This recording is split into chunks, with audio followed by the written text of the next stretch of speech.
నమస్కారం. మీరు చూస్తున్న సుమన్ టీవీ. నేను మీ కీర్తి. నాతో పాటు ప్రముఖ ఆస్ట్రాలజర్ బ్రహ్మశ్రీ నందిమట్ల శ్రీహరి శర్మ గురువు గారు ఉన్నారు. నమస్తే గురుగారు. వాగర్థావివ సంపృక్తౌ వాగర్థ ప్రతిపత్తయే జగతః పితరౌ వందే పార్వతీ పరమేశ్వరౌ. ఆదిత్యాయ చ సోమాయ మంగళాయ బుధాయ చ గురు శుక్ర శనిభ్యశ్చ రాహవే కేతవే నమః. శృంగేరి జగద్గురు పీఠాధిపతులకి, కంచి పీఠాధిపతులకి నమస్కారములు తెలియచేసుకుంటూ కార్యక్రమాన్ని ప్రారంభిద్దాం. గురుగారు, ఒక్కొక్కసారి ఎప్పుడైనా తీరిక దొరికినప్పుడు మీ వీడియోస్ కింద కమెంట్స్ చూస్తుంటే మళ్ళీ బాధ అనిపిస్తుంది గురుగారు. ఒక్కొక్కరి బాధ ఏది కలిసి రావట్లేదు గురుగారు. ఎంత చేసినా ప్రయత్నం ఉండట్లేదు, ఏం చేసినా ఎక్కడి నుంచి కూడా ఒక పాజిటివిటీ అనేది కనిపించట్లేదు. ఇక చావే నాకు శరణ్యమా అన్నట్టుగా అనిపిస్తుంది.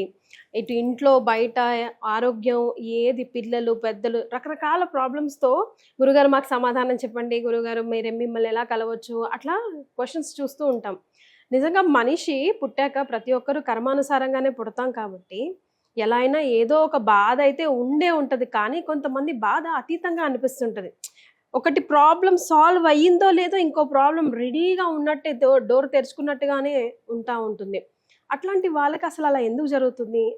ఆ కర్మ నుంచి బయటపడి కొంచెం ఈ జన్మలో ఊపిరి పీల్చుకునే రెమెడీ కూడా ఏదైనా లేదా? మీరు కలిసినప్పుడు అడగాలనిపించింది గురునాథ్. అంటే ఇక్కడ మన వీక్షించేట్టు మన సుమన్ టీవీ ప్రేక్షకులు కూడా అర్థం చేసుకోవాల్సినటువంటిది ఏంటనమ్మా, ఏ సమస్య వచ్చినా ఆ సమస్యలో కొట్టుమిట్టాడుతూ ఉంటుంటే గత జన్మ కర్మదోషాలే మనల్ని వెంటాడుతున్నాయి, పాపాలు వెంటాడుతున్నాయి అని చాలా బాధపడుతూ ఉంటుంటారు.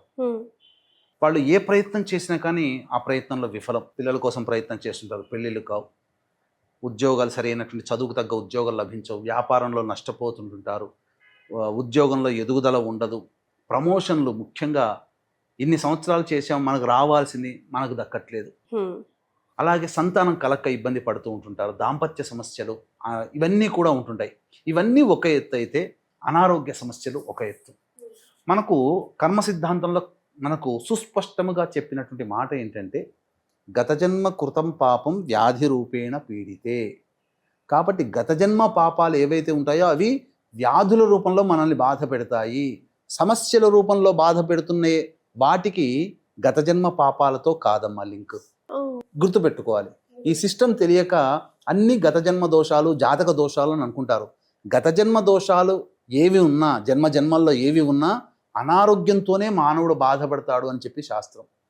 కానీ ఇప్పుడు ఏ ప్రయత్నం చేసినా, ఒకప్పుడు పెళ్ళి అంటే పెద్దవాళ్ళు ఇలా చూసొచ్చి అలా పెళ్ళిని సంబంధం నిశ్చయం చేసుకున్నారు. ఇప్పుడు చెప్పులు అరిగిపోయేట్టుగా తిరిగినా సంబంధాలు కుదరట్లేవు, వివాహాలు కుదరట్లేవు, చదువులు సరిగ్గా ఉండట్లేరు. మా పెద్దలు చూస్తుంటే గొప్పవాళ్ళ పిల్లలకు వచ్చేసరికి వాళ్ళకి 0 మార్కులు. ఈ రోజున సమాజంలో వివాహ వ్యవస్థే భ్రష్టు పట్టిపోయింది. అసలు పెళ్లి చేసుకోవాలంటే భయం వేస్తుంది. అంటే మృత్యు ఏ రూపంలో వస్తుందో తెలియదు. నమ్ముకున్న భార్య పిల్లల రూపంలో, భర్త పిల్లల రూపంలో ఇటు మగవాళ్ళకైనా ఆడవాళ్ళకైనా వస్తుంది. ఎవరు ఎక్కువ కాదు, ఎవరు తక్కువ కాదు.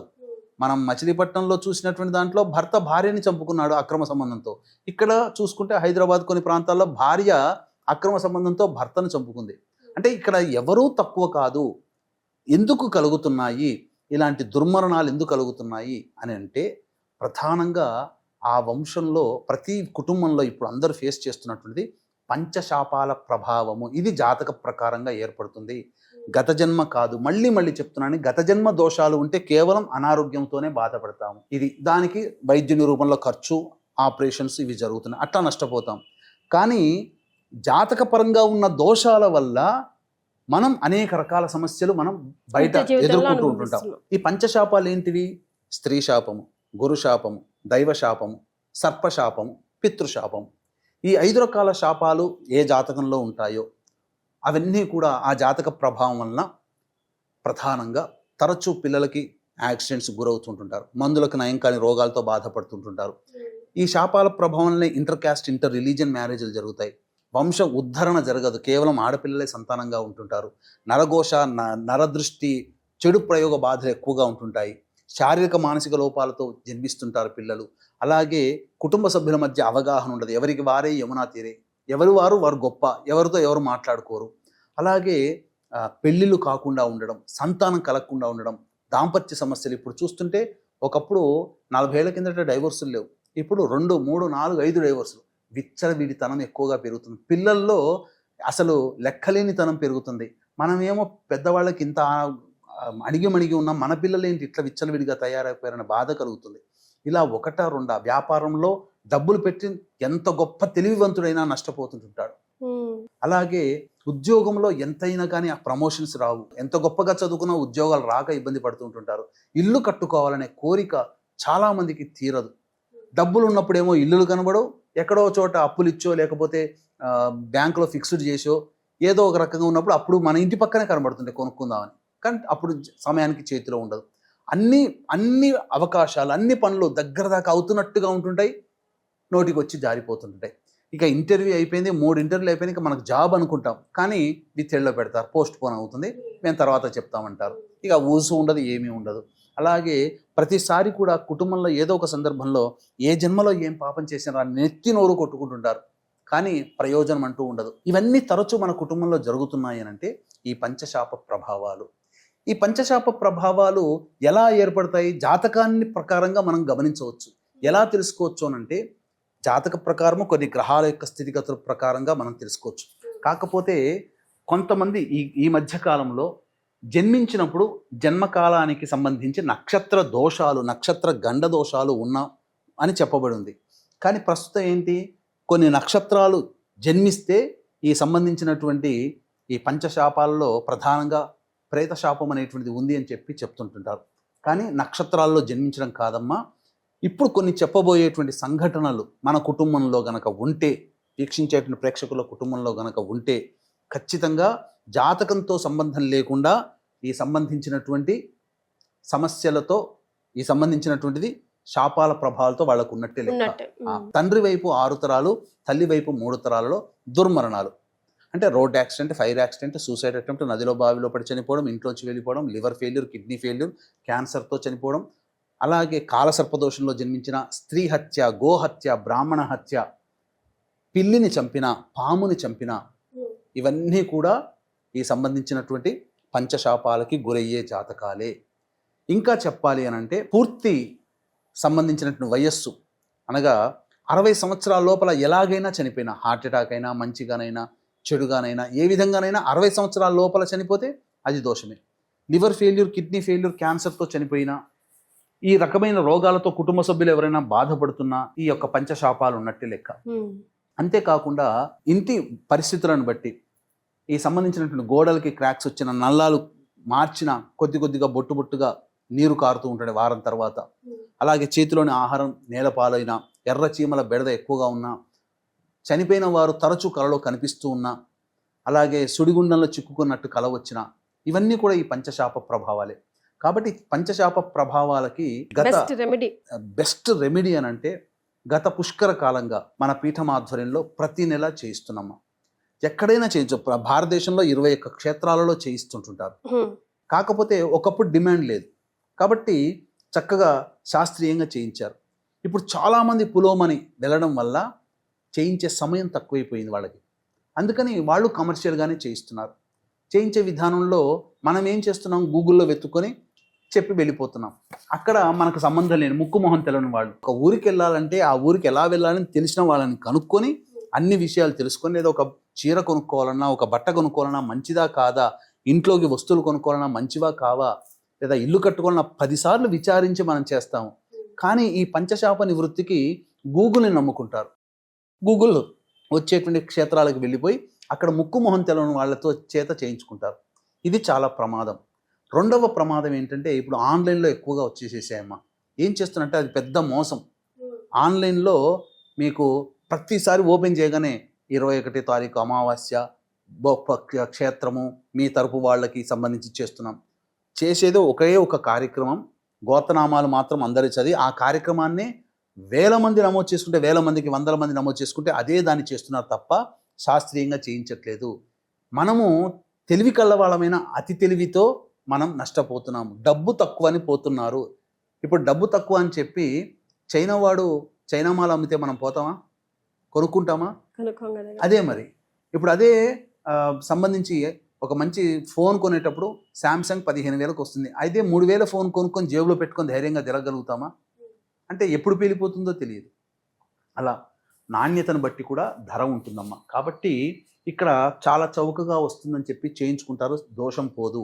ఆ దోషము పోకపోగా ఇంకా సమస్యలు పెరుగుతూనే ఉంటుంటాయి. అన్నిటికంటే ప్రధానంగా మనం ఏంటంటే ఈ యొక్క భీష్మ ఏకాదశి జనవరి 29వ తారీఖు రోజున ఒక ప్రత్యేకత ఉంది. ఏంటి ఆ భీష్మ ఏకాదశి ప్రత్యేకత అంటే పిశాచ యోనుల్లో ఉన్నటువంటి వాళ్ళకి విముక్తి కలిగించే ఏకాదశి తిథి ఆ రోజు. గురుగారు కాబట్టి ఆ రోజున మన పీఠం ఆధ్వర్యంలో చేయిస్తున్నాము. అంటే ఇంద్రుని సభలో నాట్యం ఆడుతున్నటువంటి పులోమాన్ గాంధర్వ గానం చేస్తుంటాడు. పుష్పవతి అనేటువంటి అప్సరస నాట్యం చేస్తుంటే ఈ ఇద్దరు ప్రేమికులు ఇద్దరు ఒకరొకరు మోహావేశాలై వాళ్ళ యొక్క గతి తప్పింది. ఆ నాట్యంలో తప్పినప్పుడు ఇంద్రుడు ఆగ్రహించి మీరు మనస్సు ఎక్కడో పెట్టుకొని చేశారు, మీరు పిశాచ యోనుల్లోకి వెళ్ళిపోండి అని చెప్పి శపించడం చేత పిశాచ యోనుల్లోకి మారిపోయి అప్పుడు అనేక బాధలు అనుభవిస్తూ ఉంటుంటే అప్పుడు కర్మవశాత్తు యోగవశాత్తు ఒకరోజు ఏ ఆహారం దొరకకుండా ఉండడం, ఆ రోజంతా బాధలతో శరీర బాధలతో నిద్ర రాక ఆ జాగరణ చేయడం, ఆ రోజు మాఘ శుక్ల ఏకాదశి అవ్వడం, ఆ కారణం చేత వాళ్ళకి విష్ణు ప్రత్యక్షమే పిశాచ యోని నుంచి వాళ్ళకి శాప విమోచనం కలిగించాడు. కాబట్టి ఇంతటి పిశాచ యోని నుంచి బయటపడేటువంటి రోజు అయినటువంటి మాఘ శుక్ల ఏకాదశి జనవరి 29వ తారీఖు రోజున మన పీఠం ఆధ్వర్యంలో ఈ యొక్క పంచశాప నివృత్తికి సంబంధించినటువంటి హోమాది పూజాది కార్యక్రమాలు చేయించడం జరుగుతుంది. 28వ తారీఖు రోజున బయలుదేరుతాం. 29 కార్యక్రమం జరిపించుకొని మళ్ళీ 30వ తారీఖులా మనం వచ్చేస్తామమ్మా. ముఖ్యంగా మన వాళ్ళు చేయాల్సినటువంటి ఎందుకు గతించిన వాళ్ళ కోసం మనం ఇప్పుడు చేస్తే వస్తుందానంటే గతించిన వాళ్ళు రౌరవాది నరక లోకాలతో అనగా దుర్మరణం పాలైన వాళ్ళకి నరకయాత్ర అనుభవిస్తారు. అంటే ఒక అమ్మాయి డెలివరీ అయితే ఎంత నరకాన్ని అనుభవిస్తుందో అంతకి 10 రెట్ల కాదు 1000 రెట్ల బాధని ఆ యొక్క మోక్షాన్ని పొందని ఆత్మ అనుభవిస్తుంది. కాబట్టి ఆ మోక్షాన్ని పొందని ఆత్మ మనకిచ్చే సంజ్ఞలే జాతకంలో ఉండేటువంటి పంచశాపాలు.